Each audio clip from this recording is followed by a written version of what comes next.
참, 이 시대에는 강함을 숭배하는 그런 시대를 살고 있습니다.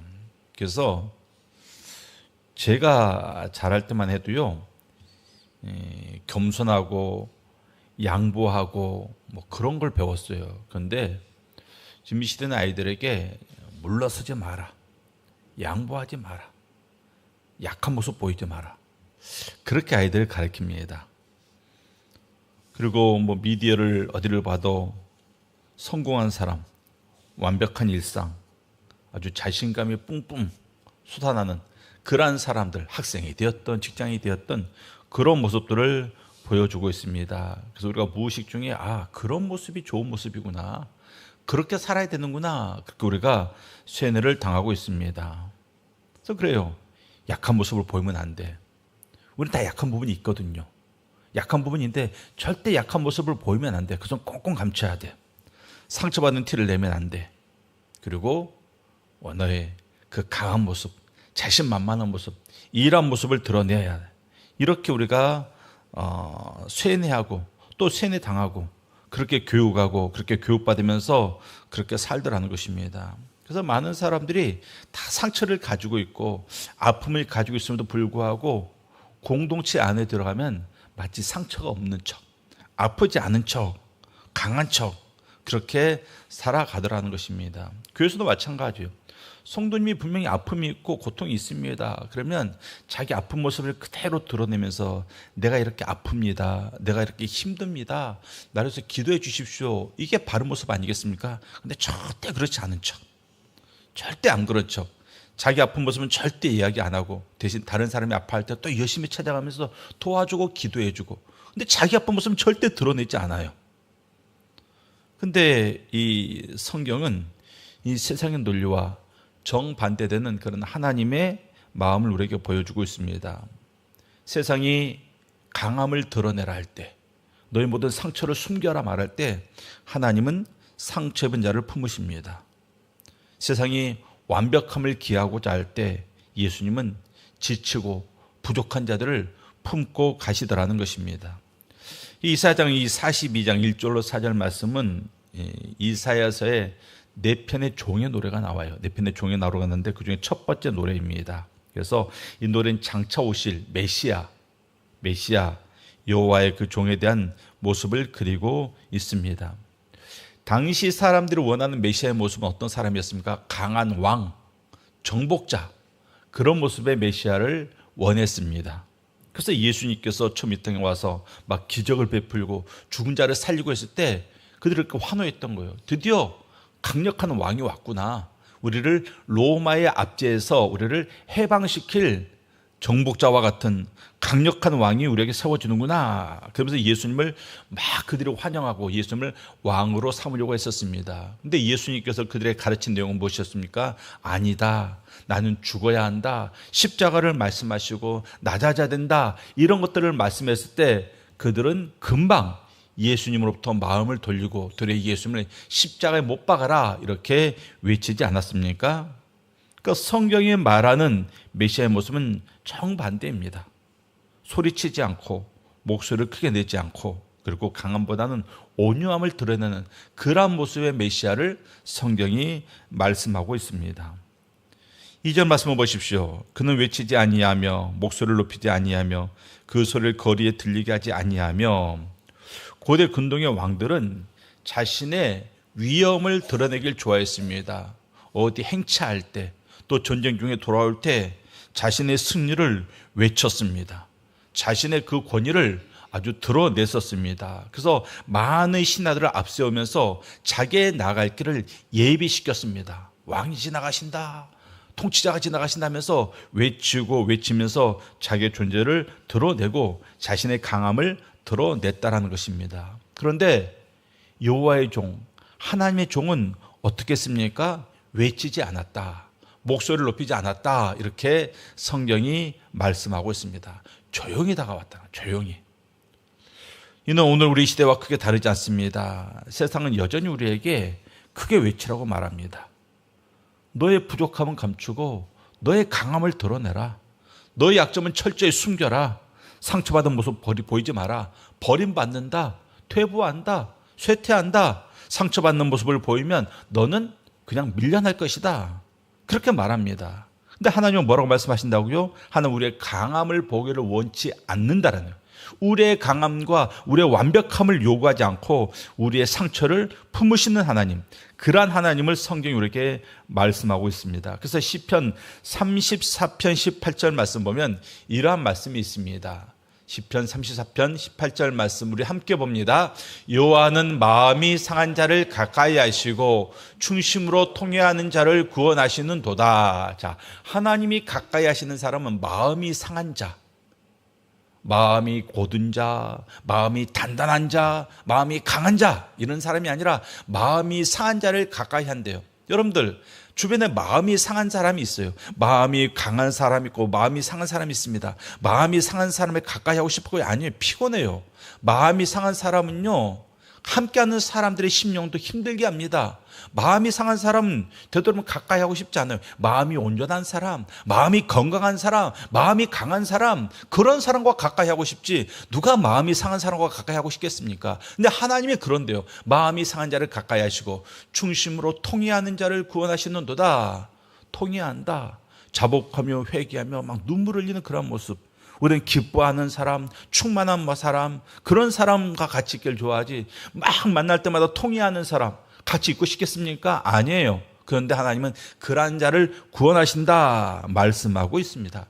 그러니까 우리가 원하는 사람과 주님이 원하는 사람의 상이 완전히 달라요. 완전히 달라요. 하나님은 강한 자를 가까이 하시는 게 아니라 마음이 상한 자를 가까이 하십니다.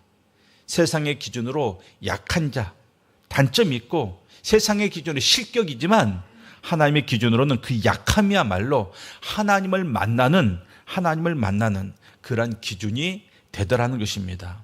우리 사랑하는 성도님들, 여러분들, 밖에서는 세상이 그런 모습을 요구하니까 밖에서는 여전히 여러분 괜찮은 척하고 살아도 돼요. 그렇게 살 수밖에 없습니다. 그런데 적어도 믿음의 공동체 안에서만큼은 그런 척 안 했으면 좋겠습니다. 그런 척 하지 말고 잘난 척까지는 할 필요도 없어요. 괜찮은 척. 분명히 저 사람 상처였는데 상처 안 입은 척. 막 돌아서면 눈물 흘리고 울 거면서 사람들 앞에서는 그냥 전혀 슬프지 않은 척. 눈물 다 닦고 멀쩡한 모습. 그런 모습 별로 건강한 믿음 아니라는 것입니다. 우리들 마음 가운데 늘 상처를 감추면서 괜찮은 척.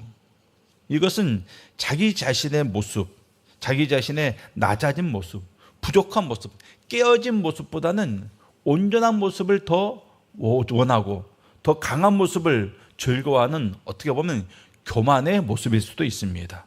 난 전혀 강하지 않은데 강한 척하는 거, 그거 교만 아니겠습니까? 그래서 사랑하는 성도님들, 혹시 여러분들 괜찮은 척 하고 싶으신 그런 성도님이 있으면 오늘 본문 중에 첫 번째 위로를 받으시기 바랍니다. 하나님은 마음이 상한 자를 원하신다. 하나님은 완벽한 자, 더 나은 자가 아니라 있는 모습 그대로 솔직하게 주님 앞에 나오는 자를 원하신다. 이것을 우리가 알아야 됩니다. 그러니까 여러분들 오늘 기도할 때 어떻게 기도해야 됩니까? 믿음 좋은 사람인 척 기도하지 마십시오. 목사가 신방에 가서 기도 제목을 받아요. 제가 몇 번 얘기했을 겁니다. 기도 제목을 받으면 내가 그 사람의 아픔을 알거든요. 그 사람의 진짜 아픔이 뭔지를 아는데 그런 얘기 안 해요. 그저 믿음 좋은 성도가 낼 만한 그런 기도 제목, 그런 기도 제목을 내요. 믿음 좋은 척, 괜찮은 척, 나는 안전한 척. 그러지 말라는 것입니다. 있는 모습 그대로 솔직하게 주님 앞에 우리가 나아가야 됩니다. 그러니까 여러분들 오늘 기도할 때 어떻게 됩니까? 있는 척 하지 말고 괜찮은 척 하지 말고 있는 모습 그대로 하나님 죽겠습니다. 미치겠습니다. 못 살겠습니다.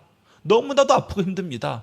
그 모습 그대로 우리가 하나님 앞에 나올 때 하나님께서는 우리의 그 진실된 모습을 보시고 그 진실된 모습을 드러낸 그 믿음을 보시고 하나님께서 역사하신다라는 것입니다. 오늘 이 시간 여러분들이 하나님 앞에 솔직히 서는 그러한 시간이 될 수 있기를 바랍니다. 또 할 수 있으면 교회 안에서 믿음의 동역자 가운데 정말 내 삶을 콩콩 싸매고 치장하고 그래서 감추인 모습, 위장된 모습을 보이는 게 아니라 정말 교회 안에 내 모습, 있는 모습을 그대로 보일 수 있는 그러한 성도가, 그러한 동역자가 적어도 두세 명은 있어야 돼요. 두세 명은 있어야 됩니다. 저 사람이 내 상황을 몰라요. 그럼 그 사람 책임이 아니에요. 내가 그만큼 잘 감췄기 때문이에요. 내 책임입니다. 그러니까 내 상황을 사람들이 많이 알고 있다. 그것은 내가 그만큼 많이 오픈한 거예요. 그만큼 내가 솔직하게 사람들 앞에 나선 겁니다. 그게 건강한 거예요. 자기 아픔을 드러낼 수 있는 그게 건강한 겁니다. 감추는 게 병든 거예요. 그래서 사는 성도님들, 하나님 앞에 솔직하게 기도하고 또 성도, 동역자, 이 교회 공동체 안에서도 솔직하게 자기의 모든 기도 제목을 솔직하게 고백하고 아뢰 수 있는, 그리고 기도 부탁할 수 있는 정말 숨은, 가족에게도 말할 수 없는 그것까지도 말할 수 있는 그런 동역자가 여러분들 주변에 있어야 됩니다. 그리고 그런 동역자를 여러분들이 만들어 가야 됩니다. 강함을 증명해야 되는 세상에서 상처를 품으시는 그 하나님 앞에 우리가 솔직하게 나와서 그 하나님의 위로하심을 받을 수 있기를 바랍니다. 또 오늘 3절 말씀 보면 이런 말씀이 있습니다. 상한 갈대를 꺾지 아니하며 꺼져가는 등불을 끄지 아니하고 진실로 정의를 시행할 것이며. 자, 두 가지 이미지가 나오죠. 상한 갈대, 꺼져가는 등불. 자, 갈대. 여러분들 지금 우리가 갈대를 별로 사용하지 않죠. 갈대로 뭐 안 하죠. 옛날에는 뭐 갈대 가지고 뭐 만들었다고 들었는데, 이 당시만 해도 이 갈대는 지팡이, 또 측량하는 그런 도구, 또 피리 등으로 아주 유용하게 쓰이는 그러한 식물이었습니다. 근데 이 갈대가 한번 꺾이거나 상하거나 금이 가면 더 이상 쓸 수 없다 그래요. 왜? 모양은 곱게 생겼는데 한번 꺾이면 더 이상 아무런 가치가 없는, 아무런 용도도 쓸 수 없는, 그게 바로 갈대입니다. 그래서 상한 갈대 어떻게 됩니까? 버려지는 거죠. 불에 태워지는 겁니다. 사람들이 그것을 버리기에 아까워하지 않습니다. 주저없이 내다 버리는 겁니다. 그게 바로 상한 갈대예요. 또 꺼져가는 등불도 마찬가지 아니겠습니까? 꺼져가는 등불의 심지. 자, 기름이 떨어져 갑니다. 기름이 떨어져 가면 이제 연기만 나요. 그리고 빛을 발하지 못합니다. 새 심지로 교체하기 위해서 그냥 꺼버리죠. 저희가 어렸을 때 집에 그 골로라는 게 골로. 그래서 이제 주소 가서 석유를 사가지고 밑에 붓고 이렇게 돌리면 동그란 하얀 심지가 이렇게 막 돌면서 위로 올라와요. 그럼 거기 이제 성령으로 불을 붙여가지고 한참 씁니다. 한참 쓰고 심지가 거의 타서 버리는 경우 별로 없었어요. 왜? 심지가 먹으면 기름이 타기 때문에 심지는 굉장히 오랜 기간 심지를 써요. 그러다가 이제 심지가 못 쓰게 또 이렇게 가위로 잘라내가지고 심지를 또 반듯하게 한 다음에 또 교정해서 쓰고 그렇게 했었던 기억이 있는데, 자, 꺼져가는 등불을 끄지 아니하신다. 무슨 말이냐? 세상의 기준으로는 가치 없어 보이는 것을 하나님은 결코 포기하지 않는다. 이것을 말씀하고 있습니다. 끝까지 붙잡아 가신다. 그것을 말씀하고 있습니다. 그러니까 지금 우리의 신앙의 상태가 그래요. 상한 갈대고 꺼져가는 등불입니다. 우리의 마음이 그렇고 우리의 삶이 그렇습니다. 그러면 사람들은 저거 버려야지. 저거 이제 버려야지. 어디다 써? 그럴 때 주님께서는 어떻게 하신다고요? 우리를 버리지 아니하시고 우리를 포기하지 아니하시고 그 모습 그대로 받아주시고 그 모습 그대로 우리를 온전하게 만들어 가신다라는 것입니다. 그래서 고린도후서 4장 7절 8절 말씀 보면 이러한 말씀이 있습니다. 우리가 고린도후서 4장 7절 8절 말씀을 한번 교독하겠습니다. 우리가 이 보배를 질그릇에 가졌으니 이는 힘이 큰 능력은 하나님께 있고 우리에게 있지 아니함을 알게 하려 함이라. 우리가 사방으로 우겨쌈을 당하여도 쌓이지 아니하며 답답한 일을 당하여도 낙심하지 아니하며. 자, 잘 보십시오. 우리가 이 보배를 질그릇에 가졌으니, 질그릇, 금그릇이 아니에요. 질그릇입니다. 질그릇은 금방 깨져버리죠. 금그릇은 던져도 깨지지도 않아요.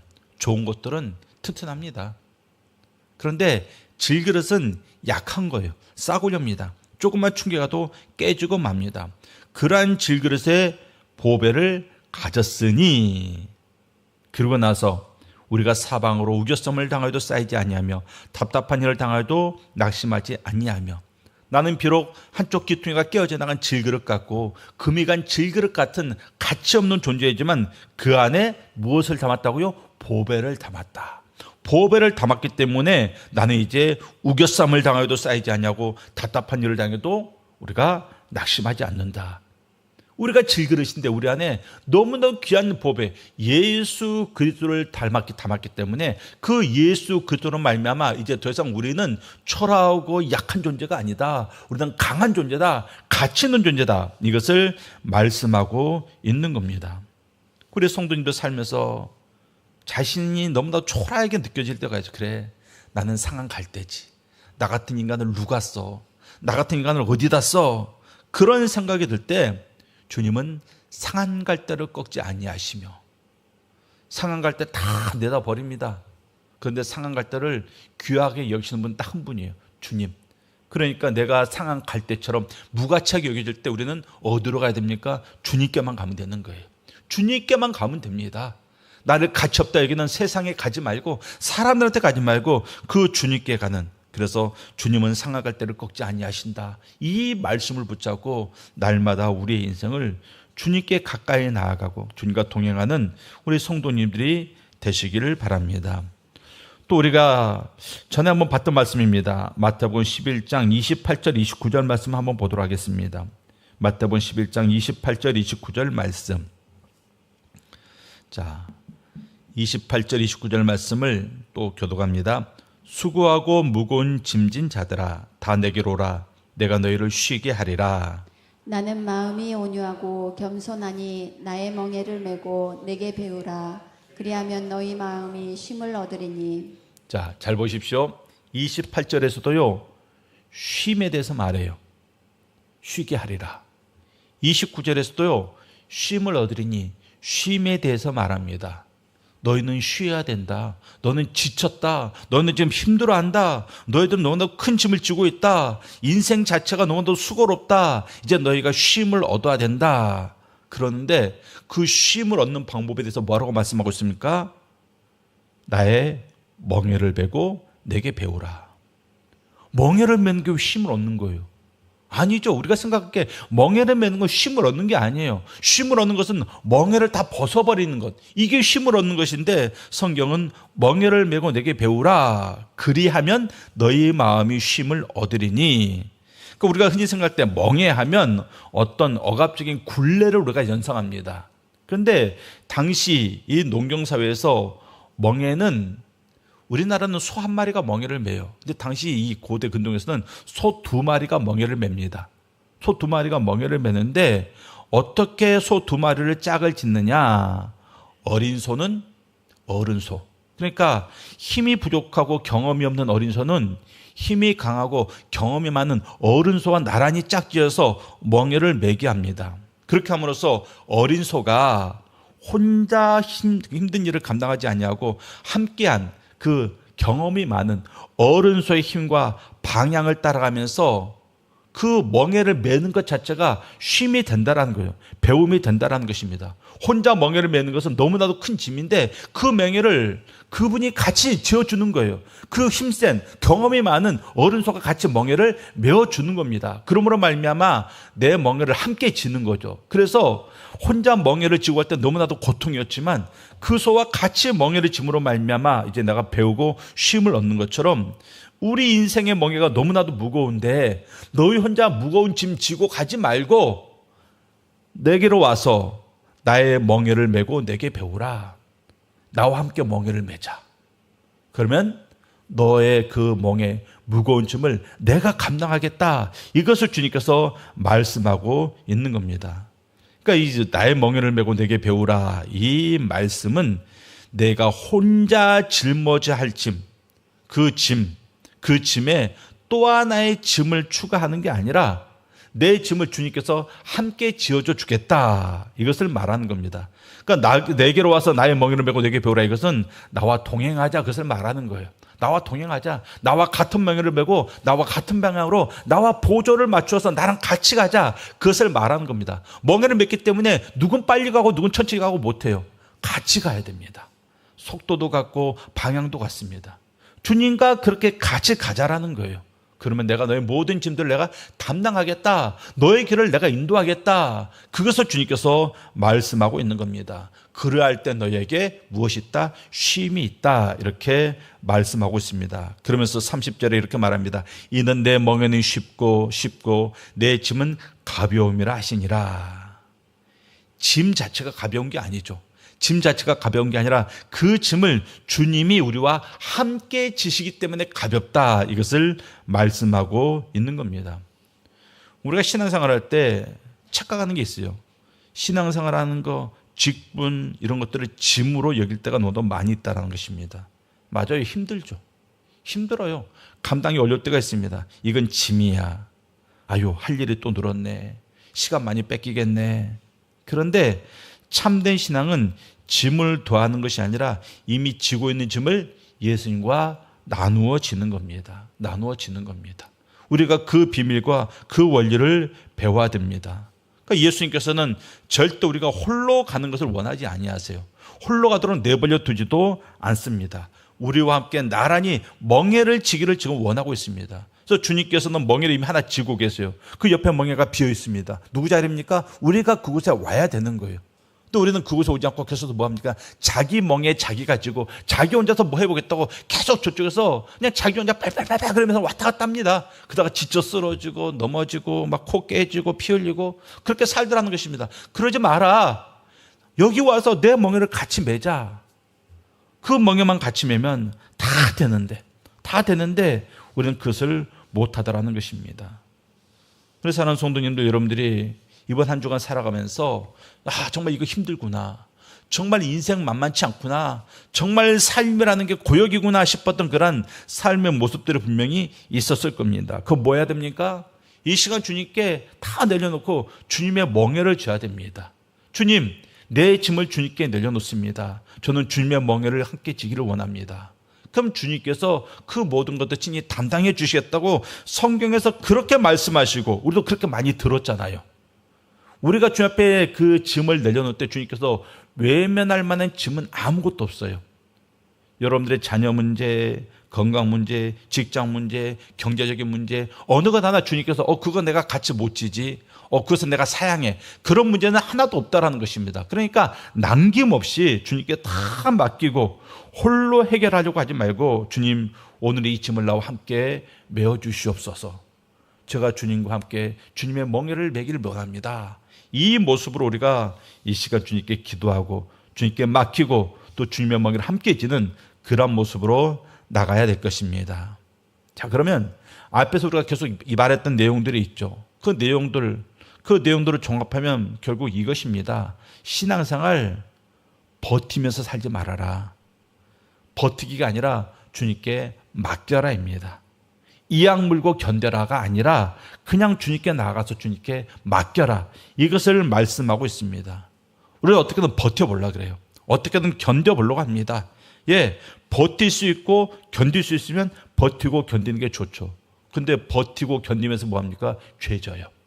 버티고 견디면서 낙심하고 버티고 견디면서 불평하고 버티고 견디면서 마음 가운데 미운 마음이 싹트고 그러지 말라는 겁니다. 버티고 견디면서 기뻐하면서 감사하면서 찬양하면서 버티고 견딜 수 있으면 그렇게 하는데 버티고 견디면서 죄질 것 같으면 그러지 말라는 것입니다. 그냥 주님 앞에 나와서 주님께 맡기고 그 안에서 쉼을 얻으라는 것입니다. 세상은 스스로 하라 그러죠. 약한 척하지 마. 약한 티 내지 마. 할 수 있어. 더 능력을 끄집어내봐 하면서 강한 모습으로 서고 그리고 너의 안에 있는 모든 능력들을 한번 끄집어내봐라. 그렇게 말합니다. 근데 성경이 말하는 신앙은 뭡니까? 네 힘으로 버티지 말고 너의 한계를 인정하고 이제는 내 앞에 두 손 들고 나와라. 이것을 말씀하고 있습니다. 우리는 상한 갈 때예요. 상한 갈 때는 자기 자신을 다시금 온전히 쓸 수 있는 능력이 전혀 없습니다. 꺼져가는 등불도 마찬가지예요. 스스로 다시 타오를 수 없습니다. 그 한계를 인정하고 주님 앞에 나올 때 주님께서 상한 갈 때도 꺼져가는 등불도 다시금 일으켜 세우시는 그러한 분이심을 알고 베드로전서 5장 7절 말씀처럼 너희 염려를 다 주께 맡기라. 이는 그가 너희를 돌보심이라. 맡기라. 맡기는 건 포기가 아니죠. 맡기는 것은 적극적인 믿음의 행동입니다. 내가 뭔가를 열심히 해보려고 하는 것, 그게 믿음의 행동이 아니라 온전히 맡기는 것, 그것이 바로 믿음의 행동이다라는 것을 알고 우리 성도님들 지금도 열심히 맡기면 살아왔지만 더 부족해요. 더 많이 맡겨야 됩니다. 더 온전히 주님께 맡기고 주님의 보호하심과 인도하심과 강하게 하심과 온전케 하심을 우리가 맛보아 누리는, 그래서 버티는 신앙이 아니라 맡기는 신앙으로 날마다 주님께 가까이 나아가는 우리 성도님들이 다 되실 수 있기를 바랍니다.